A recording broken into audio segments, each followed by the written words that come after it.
Hello everyone, take Bangla ওয়াইটি YouTube channel আবার একটি নতুন আপডেট নিয়ে তোমাদের সামনে চলে এসেছে। আজকের এই ভিডিওতে আমরা দেখে নিতে চলেছি 2025-এর রেলওয়ে রিক্রুটমেন্ট বোর্ডের ALP অর্থাৎ অ্যাসিস্ট্যান্ট লোকো পাইলটের যে বিজ্ঞপ্তি বেরিয়েছে সেটির যোগ্যতা কি আছে, মোট শূন্যপদ কতগুলি রাখা হয়েছে এবং বয়সসীমা কত রয়েছে, সবকিছু আমরা এক এক করে দেখে নেব এবং এরপরে আমরা step by step form fill করেও দেখে নেব যে কিভাবে আমরা বাড়িতে বসে আমাদের ALPর ফর্মটি ফিল আপ করে নেব। তো চলো বন্ধুরা, ভিডিওটি শুরু করা যাক। সবার প্রথমে আমাদের RRBর যে অফিসিয়াল ওয়েবসাইটটি রয়েছে সেটিতে চলে আসবো, যেটি লিঙ্ক আমরা আমাদের ডেসক্রিপশন বক্সেও দিয়ে দেবো। এটিতে আসার পরে তোমরা একটু স্ক্রল করবে, নিচে আসবে যেখানে লেটেস্ট আপডেটের মধ্যে তোমরা পেয়ে যাবে recruitment of assistant loco pilot ALP। তো এখানে আমরা ক্লিক করলে এর যে নোটিফিকেশনটি রয়েছে সেটি আমাদের ডাউনলোড হয়ে চলে আসবে।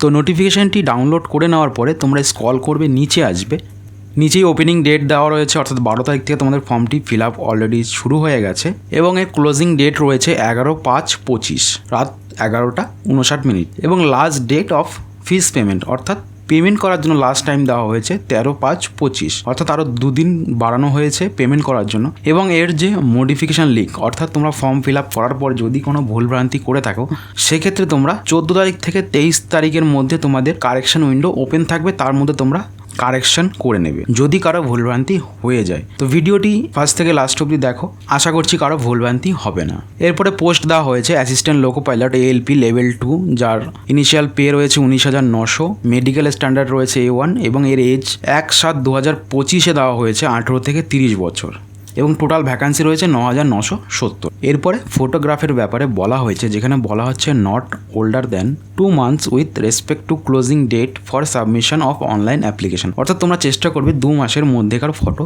দেওয়ার, ওর থেকে বেশি পুরনো ফটো না দেওয়াই ভালো। এবং যে সিগনেচার রয়েছে সেটি কিন্তু রানিং হ্যান্ড হবে, যেখানে ব্লক অথবা ক্যাপিটাল লেটারে সিগনেচার করতে বারণ করা হচ্ছে, ফলে ফর্মটি রিজেকশন হতে পারে। এবং পেনের ব্যাপারে তোমাদের ব্ল্যাক কালিটাই ইউজ করতে বলা হয়েছে। এরপরে রয়েছে বয়স সীমা, তো SC/STদের 5 বছর, OBC 3 বছর যেমনটি থাকে। এবার আমরা দেখে নেব এক্স্যাক্টলি ডেট অফ বার্থ কত থাকলে তোমরা অ্যাপ্লাই করতে পারবে। তো এবার আমরা এক্স্যাক্টলি ডেট অফ বার্থের হিসাবটি দেখে নিচ্ছি, যেখানে বলা হচ্ছে কত ডেট অফ বার্থ হলে তোমরা অ্যাপ্লাই করতে পারবে এবং কত ডেট অফ বার্থ হলে তোমরা পারবে না। তো আনরিজার্ভ এবং OBC CL এর ক্ষেত্রে বলা হচ্ছে 2/7/1995 এবং OBC NCL যারা রয়েছে তাদের 3 বছর ছাড় পাবে, সেক্ষেত্রে 2/7/1992 এবং SC/STদের ক্ষেত্রে 2/7/1990 এবং এরপরে রয়েছে lower limit of date of birth, যেটা অল ক্যান্ডিডেট অর্থাৎ 1/7/2007 এর আগে জন্ম হলেই তোমরা অ্যাপ্লাই করতে পারবে। এর পরে হলে তোমরা 18 বছরের ক্রাইটেরিয়া মিট করবে না, যার জন্য তোমরা অ্যাপ্লাই করতে পারবে না। এবং এক্ষেত্রে যে ডেটগুলি দেওয়া রয়েছে সেই ডেটগুলোর আগে হলে তোমরা অ্যাপ্লাই করতে পারবে না, এর পরবর্তী ডেটে তোমরা যদি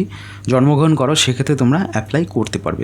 তো আবারও বলে দিচ্ছি, জেনারেল এবং OBC CL এর ক্ষেত্রে 2/7/1995 রাখা হয়েছে এবং OBC NCL এর ক্ষেত্রে 3 বছর বাড়িয়ে 2/7/1992 এবং SC/STরা যে 5 বছরের ছাড়টা পেয়ে থাকে সেটা দিয়ে 2/7/1990। তো এর PDFটা তোমরাও ডাউনলোড করে দেখে নেবে। এরপরে রয়েছে ফিস, যেখানে ফর অল ক্যান্ডিডেটের জন্য 500 টাকা এবং যেখানে 400 টাকা রিটার্ন পাওয়া যায়। এরপর রয়েছে SC/ST, ex serviceman, female, transgender, minority or economically backward classes অর্থাৎ EBC, এদের ক্ষেত্রে 250 টাকা ফিস রাখা হয়েছে, যেটা তোমরা পুরোটাই ফেরত পেয়ে যাবে যদি তোমরা প্রথম CBTটা অ্যাটেন্ড করো। এবং অল ক্যান্ডিডেটের জন্য 400 টাকা রিফান্ডের কথা বলা হয়েছে।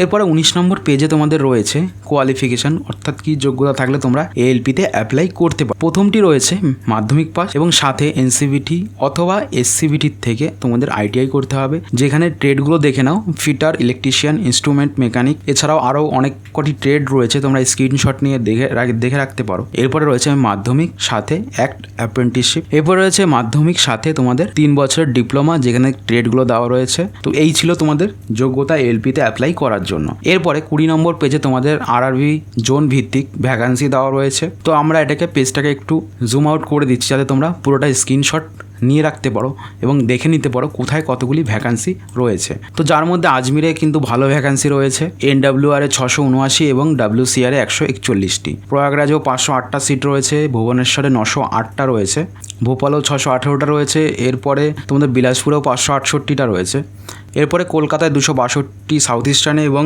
ইস্টার্নে রয়েছে 458টা, এরপর রাঁচিতেও দুটো জোনে মিলিয়ে একটায় 578 এবং একটায় 635টা, সেকেন্দ্রাবাদেও একটায় 967 এবং একটায় 533। তো এই কটি জোনে কিন্তু ভালো ভ্যাকান্সি রয়েছে, টোটাল 9,970। তোমরা এর একটি স্ক্রিনশট রেখে দাও এবং দেখে নাও কোন কোন জোনে কতগুলি ভ্যাকান্সি রয়েছে এবং তোমাদের যদি কাস্ট ভিত্তিক দেখতে চাও সেক্ষেত্রেও এখানে তোমরা দেখে নিতে পারো কোথায় কোথায় কতগুলি সিট তোমাদের কাস্ট ভিত্তিক রয়েছে। তো এইবার আমরা চলে যাব সরাসরি ফর্ম ফিল আপে। তো ফর্ম ফিল আপ করার জন্য সবার প্রথমে আমাদের সেই অফিসিয়াল ওয়েবসাইটে চলে আসতে হবে, যেখানে আমরা অ্যাপ্লাইয়ের একটি লিঙ্ক পাবো। এখান থেকে আমরা ক্রিয়েট অ্যান অ্যাকাউন্ট করে নেব। প্রথমেই আমাদের ন্যাশনালিটি জানতে চাওয়া হচ্ছে, সেখানে আমরা ইন্ডিয়া রেখে দিচ্ছি। এরপরে আমাদের ফুল নেম দিতে হবে এবং এই সাইডে আমাদের রিটাইপ ফুল নেম। এরপরে দেখো বলা হচ্ছে have you change your name, এটিকে নো করে দেবে। অনেক সময় দেখা যায় বিবাহিত মেয়েরা বিয়ের পরে তাদের চাকরির জন্য যে ফর্ম ফিল আপটি করো, সেক্ষেত্রে তোমরা এখানে ইয়েস করবে। যদি কিনা তোমরা তোমাদের স্বামীর বাড়িতে তোমাদের ডকুমেন্টটি চেঞ্জ করে নিয়ে যাও, সেক্ষেত্রে তোমরা এখানে ইয়েস করে করবে। আর যদি তোমাদের কোয়ালিফিকেশন সার্টিফিকেট এবং যে আইডি প্রুফ তাদের যদি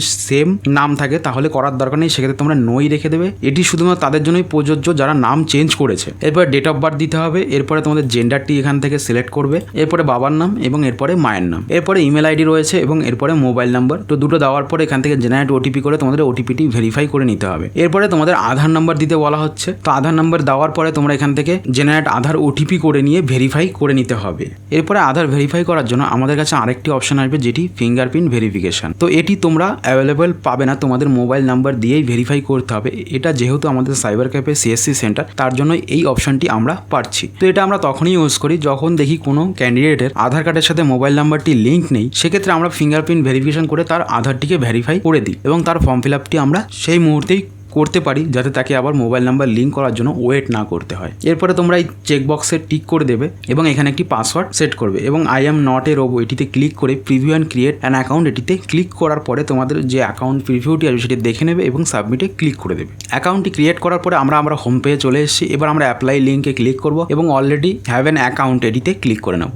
তো এখানে আসার পরে আমরা দুটো অপশন পাবো আমাদের অ্যাকাউন্টটিকে লগ ইন করার জন্য। একটি হচ্ছে লগ ইন উইথ আধার এবং আরেকটি হচ্ছে log in with RRB account. তো আমাদের কাছে আইডি পাসওয়ার্ড থাকলে আমরা log in with RRB account করব, আর আমাদের কাছে যদি আইডি পাসওয়ার্ড না থাকে সেক্ষেত্রে আমরা লগ ইন উইথ আধার দিয়ে অ্যাকাউন্টটি ওপেন করে নেব। এবার এখানে আমাদের আধার নাম্বারটি দেবো এবং জেনারেট আধার ওটিপিতে ক্লিক করে যে ওটিপিটি আমাদের ফোনে আসবে সেই ওটিপিটি দিয়ে I am not a robo এটিতে ক্লিক করবো এবং লগ ইনে ক্লিক করে দেবো। তো আরআরবির ড্যাশবোর্ডটি ওপেন হয়ে গেছে, যেখানে একটি অপশন এবার অ্যাড করা হয়েছে, যেখানে মডিফাই রেজিস্ট্রেশন ডিটেলস। অর্থাৎ আগের বার যারা রেজিস্ট্রেশন করেছিল তারা এবারও সেম রেজিস্ট্রেশন দিয়েই ফর্ম ফিল আপ করতে পারবে। এবার দেখা যাচ্ছে অনেকের রেজিস্ট্রেশনে মোবাইল নাম্বার, ইমেল আইডি বা অন্য কিছু ভুল ছিল আগেরবার, এবার চেঞ্জ করবে। সেক্ষেত্রে এই মডিফাই রেজিস্ট্রেশন ডিটেলস থেকে তোমাদের সেই পরিবর্তনটি করে নিতে হবে। তো তোমাদের যদি কারো এই নিয়ে ভিডিও দরকার হয় আমাদের কমেন্ট বক্সে কমেন্ট করবে, আমরা এই নিয়ে আলাদা একটি ভিডিও তৈরি করে দেবো। এবার আমরা চলে যাবো অনলাইন অ্যাপ্লিকেশন, এটিতে ক্লিক করব। ক্লিক করার পরে আমাদের প্রথমেই যেটি রয়েছে সেটি হলো আমাদের জোন সিলেক্ট করতে বলা হচ্ছে।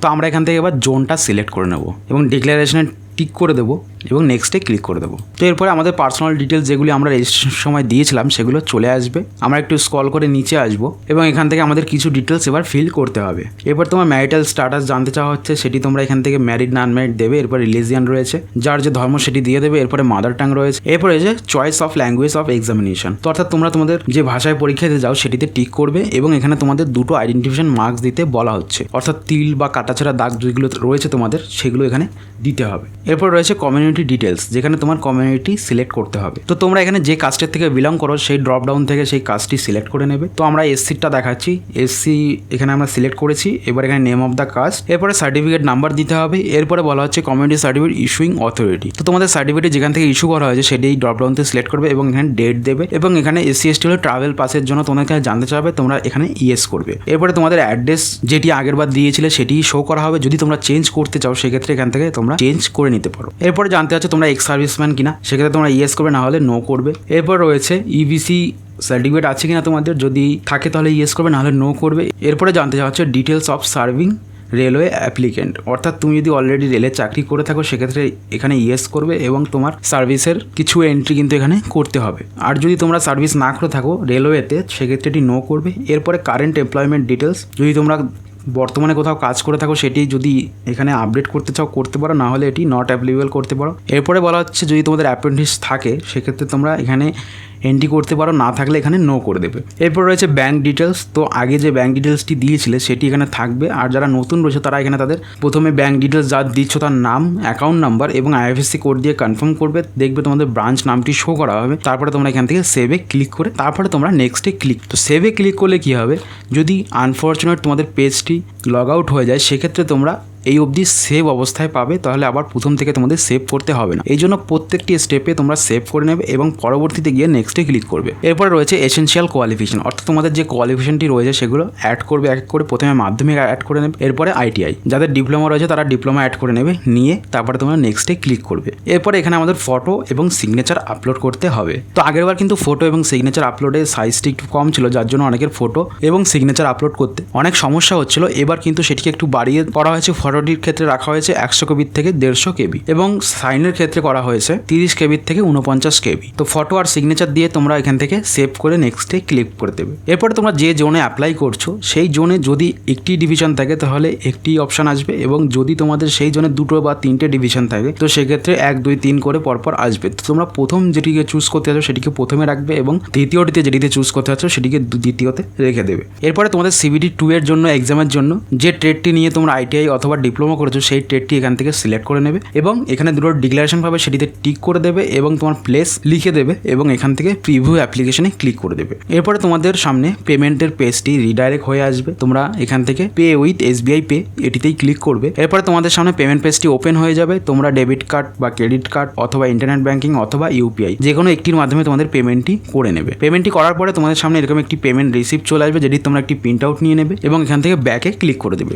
ব্যাকে ক্লিক করার পরে আবার তোমরা অ্যাপ্লিকেন্ট হিস্ট্রিতে চলে যাবে এবং অ্যাপ্লিকেন্ট হিস্ট্রির থেকে তোমরা যে ফর্মটি এখন ফিল আপ করলে তার সাইডে তোমরা ভিউ অ্যাপ্লিকেশন দেখতে পাবে। এটিতে ক্লিক করলেই তোমাদের পিডিএফটি তোমাদের ফোনে কিন্তু ডাউনলোড হয়ে যাবে। তো পিডিএফটি ডাউনলোড হওয়ার পরে অনেকটা এরকম ইন্টারফেস আসবে যেখানে তোমাদের ফর্মটি দিয়ে দেওয়া হবে। এটি তোমরা প্রিন্ট আউট নিয়ে রেখে দেবে। তো আজকের ভিডিওটি এইটুকুই। ভিডিওটি ভালো লাগলে একটি করে লাইক করে দেবে এবং চ্যানেলে নতুন হলে অবশ্যই চ্যানেলটি সাবস্ক্রাইব করে দেবে। এটি তোমাদের জন্য তো ফ্রি, কিন্তু এতে কিন্তু আমাদের অনেক উপকার হয়।